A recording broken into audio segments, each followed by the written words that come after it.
పారిశ్రామిక అవసరాల లక్ష్యంగా నవీన ఆవిష్కరణలు. మేక్ ఏఐ ఫర్ ఇండియా ద్వారా నైపుణ్య శ్రామిక శక్తి తయారు.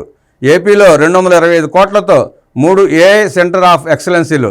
WEF విద్యారంగ గవర్నర్ల భేటీలో మంత్రి లోకేష్ ఉద్ఘాటన.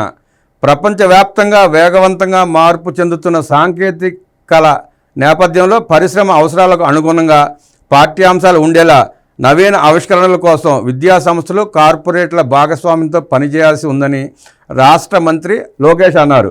దావోస్ కూర్పార్క్ విలేజ్లో జరిగిన ఎడ్యుకేషన్ గవర్నర్ల సమావేశంలో లోకేష్ మాట్లాడారు. సమావేశంలో global university founder, president Yoshito Hori, Monterrey institute of technology and higher education president David Garza, PSCO Omar అవోష్, UK university college of London president Michael Spence, UK network for teaching entrepreneur president Jean Daniel తదితరులు పాల్గొన్నారు. Industrial పార్కులు, data సెంటర్లో పెట్టుబడులు పెట్టండి. Temasek strategic head Ravi లాంబాతో మంత్రి లోకేష్ భేటీ. రాబోయే 3 ఏళ్లలో భారత ఫైనాన్షియల్ సర్వీసెస్, హెల్త్ కేర్ రంగాల్లో $10 బిలియన్ పెట్టుబడులు పెట్టాలని భావిస్తున్నామని, 2028 నాటికి క్యాపిటల్ ల్యాండ్ ద్వారా భారత రియల్ ఎస్టేట్ రంగంలో పెట్టుబడులు రెట్టింపు చేయాలని అనుకుంటున్నట్టు చెప్పారు. ఆంధ్రప్రదేశ్ ప్రభుత్వ ప్రతిపాదనలపై సహచర ఎగ్జిక్యూటివ్లతో చర్చించి సానుకూల నిర్ణయం తీసుకుంటామని లోకేష్కు హామీ ఇచ్చారు. ఏపీలో స్విస్ కంపెనీల కార్యకలాపాలకు సహకారం అందించండి. Swiss national council member Nicolas Samuel గగ్గర్తో లోకేష్ భేటీ. సానుకూలంగా స్పందించిన శామ్యూల్ గగ్గర్, ఏపీలో ఐటీ కార్యకలాపాలు ప్రారంభించండి. విప్రో ఎగ్జిక్యూటివ్ చైర్మన్ రిషిత్ ప్రేమ్జీతో మంత్రి లోకేష్ భేటీ. ఏపీలో ఐటీ సంస్థలకు పూర్తి అనుకూలమైన పర్యావరణ వ్యవస్థ అందుబాటులో ఉందని మంత్రి లోకేష్ వివరించారు. రిషిత్ ప్రేమ్జీ మాట్లాడుతూ, రానున్న 5 ఏళ్లలో విప్రో జీఈ హెల్త్ కేర్ భారత్లో తయారీ అండ్ R&D రంగాల్లో 8,000 కోట్లు పెట్టుబడి పెట్టబోతోందన్నారు. విప్రో సంస్థ 2.5 లక్షల మంది ఉద్యోగులతో ప్రపంచవ్యాప్తంగా 50కి పైగా దేశాల్లో గ్లోబల్ ఐటీ సేవలను అందిస్తోందన్నారు.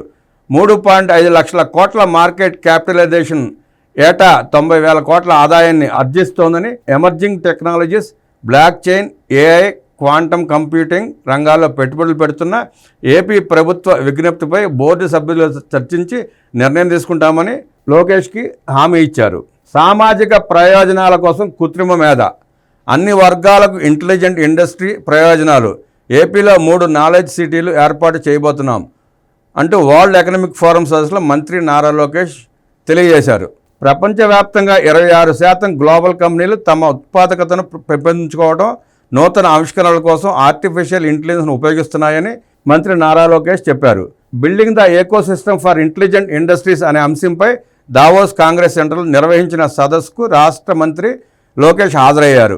ఈ సదస్సులో భారత పరిశ్రమల ప్రోత్సాహ వాణిజ్య శాఖ కార్యదర్శి Amardeep Singh Bhatia, GMR infra corporate chairman గ్రంథి కిరణ్ కుమార్ తదితరులు పాల్గొన్నారు. ఆంధ్రప్రదేశ్కు సంబంధించి కేంద్ర ప్రభుత్వం నాస్కామ్ భాగస్వామ్యంతో విశాఖపట్నంలో IoT, AI అభివృద్ధి కోసం సెంటర్ ఆఫ్ ఎక్సలెన్స్ ఏర్పాటు చేసింది. ఇది డీప్ టెక్ ఆవిష్కరణలో గణనీయమైన పురోగతి సాధించింది. గత ఏడాది రాష్ట్రంలో కొత్తగా 8 AI IoT స్టార్టప్ల కోసం 131 కోట్ల నిధులు పొందాం. స్వర్ణాంధ్ర 2047 విజన్ లక్ష్యాలకు అనుగుణంగా ఏపీలోని అమరావతి, విశాఖపట్నం, తిరుపతిలో 3 నాలెడ్జ్ సిటీలను ఏర్పాటు చేస్తున్నాం. ఇందులో AI university, national centre for AI, 5 ప్రపంచ స్థాయి మల్టీ డిసిప్లినరీ విద్యా పరిశోధన విశ్వవిద్యాలయాలు ఉంటాయి. ఆర్టిఫిషియల్ ఇంటెలిజెన్స్లో ఆంధ్రప్రదేశ్ను వరల్డ్ క్లాస్ టెక్ సర్వీసెస్ హబ్గా తీర్చిదిద్దాలని ఏపీ ప్రభుత్వం భావిస్తోంది. విజన్ 2047 మిషన్లో భాగంగా AI, బయోటెక్నాలజీ, క్వాంటమ్ కంప్యూటింగ్పై దృష్టి సారించే ప్రధాన డీప్ టెక్ గ్లోబల్ హబ్గా ఏపీని నిలబెట్టడానికి చిత్తశుద్ధితో పనిచేస్తున్నాం. మా visionary leader Chandrababu think globally, act globally నినాదంతో ముందుకు సాగుతున్నాం. ఏపీ ట్రాన్స్కోలో AI అండ్ ML వినియోగం ద్వారా 15 నిమిషాల వ్యవధిలో విద్యుత్ డిమాండ్ అంచనా వేస్తున్నాం. విద్యుత్ కొనుగోలు ఖర్చులను తగ్గించడం, గ్రిడ్ నిర్వహణను ఆప్టిమైజ్ చేయడం కోసం AIని వినియోగిస్తున్నాం. విశాఖపట్నంను AI టెక్ హబ్గా మార్చేందుకు వ్యూహాత్మక పెట్టుబడులను ఆకర్షిస్తున్నాం. గ్లోబల్ సర్వీసెస్, అత్యాధునిక ఆవిష్కరణల ద్వారా ఉపాధి అవకాశాలను పెంపొందించడానికి గూగుల్ సంస్థతో ఒక అవగాహన ఒప్పందం కుదుర్చుకున్నామని మంత్రి లోకేష్ పేర్కొన్నారు.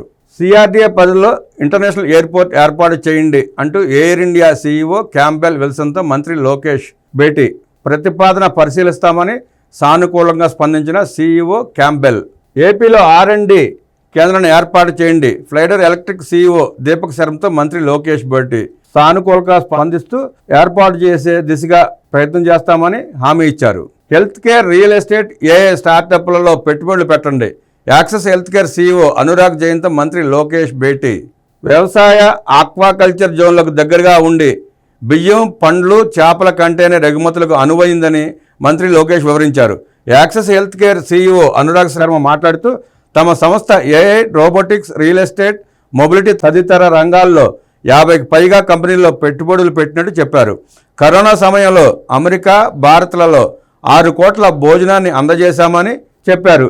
ఏపీ ప్రభుత్వ ప్రతిపాదనలపై సహచరులతో చర్చించి సానుకూల నిర్ణయం తీసుకుంటామని నారా లోకేష్కి ఈ సందర్భంగా హామీ ఇచ్చారు. ఏపీ వర్సిటీలతో కలిసి పరిశోధనలకు సహకరించండి. సింగపూర్ వర్సిటీ ఈడీ మాథ్యూ ఉక్ చాంగ్తో లోకేష్ భేటీ. ఏపీ ప్రభుత్వ ప్రతిపాదనలను పరిశీలిస్తామని సానుకూలంగా స్పందించారు ఉక్ చాంగ్. గత పాలకులు ఉత్తరాంధ్రను అడ్డగోలుగా దోసుకొని ఋషికొండ గుండు కొట్టినట్టు రాష్ట్రాన్నే గుండు కొట్టిన వైన మనం చూసాం. ఆ సందర్భం నుంచి బయటపడేందుకు నారా లోకేష్ తన పర్యటనను యావత్ ఉత్తరాంధ్రలో పెట్టుబడుల కోసం, రాయలసీమలో పెట్టుబడుల కోసం తప్పిస్తున్న తీరు చూస్తూనే ఉన్నాం. ఈ సందర్భంగా నారా లోకేష్ గారికి మరొకసారి హృదయపూర్వక జన్మదిన శుభాకాంక్షలు.